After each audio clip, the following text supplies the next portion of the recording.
Restoring your Mac from your NAS can be a useful tool by helping you recover lost data. In this video, you will learn how to restore your Mac from the NAS. Using a NAS to restore your Mac is convenient because it restores the backup through the network instead of requiring an external hard drive connection.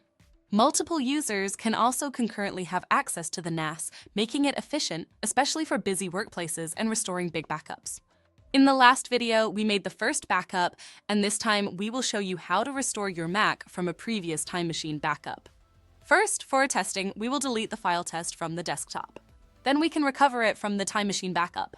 Open the Time Machine utility and find the files you want to restore. You can use a search bar for easier browsing, the up and down arrows to navigate through previous backups, and the spacebar to preview a file.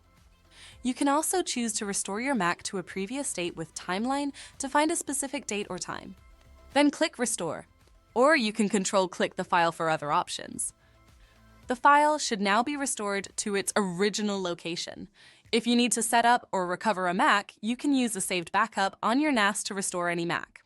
The convenience of using an extra backup makes it a great addition for homes and workplace. You can restore files from previous Time Machine backups on Macs. Thank you for watching, and don't forget to check out our next videos.